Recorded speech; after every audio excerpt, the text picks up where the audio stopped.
Start to make other types of selections by holding down the Marquee tool in the toolbar. Notice that I have rectangular marquee, elliptical marquee, single row and single column marquee. I'm going to pick elliptical marquee, and just like with our rectangular marquee, I can make ovals, oval selections, or I can make perfect circles by holding down Shift.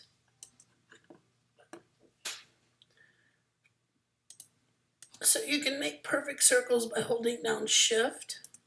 You can make ellipses by freeform dragging and not holding any key down.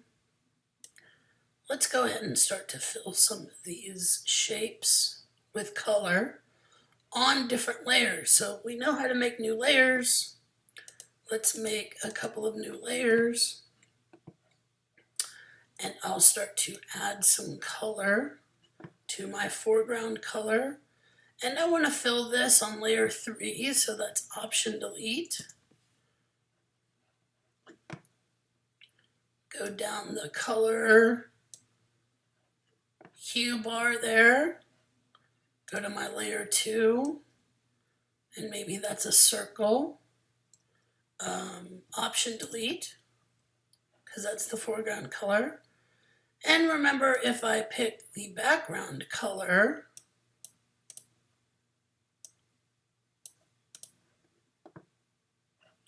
on layer 1, I'll do a big oval and fill that.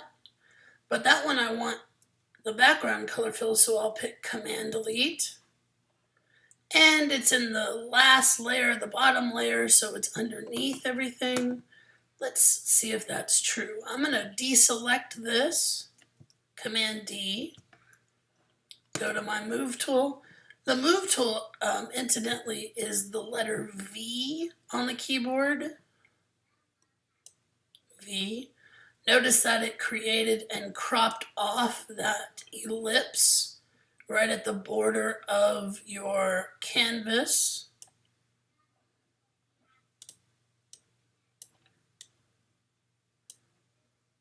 So we have this kind of configuration. And just like before, whenever we have auto select and show transform selected, it's very easy for us to move things around. We could even rearrange things by adjusting and switching between those layers in that layer stack.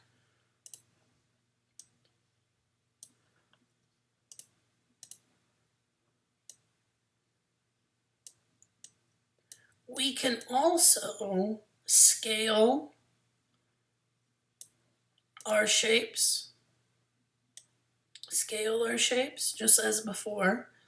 Now, I always like to keep things in proportion, so I do not want to make this any more squishy than it needs to be. I want to keep it in proportion. So one of Photoshop's new options is that they've kept constrained proportions on. Means it's proportions. If we don't want that to happen, we do hold Shift. So it's kind of weird that it's reversed on itself. I'm not holding Shift there, it's maintaining proportions. And if I want to keep that and accept this transformation, I can either hit Return, hit that check, or double click on my shape.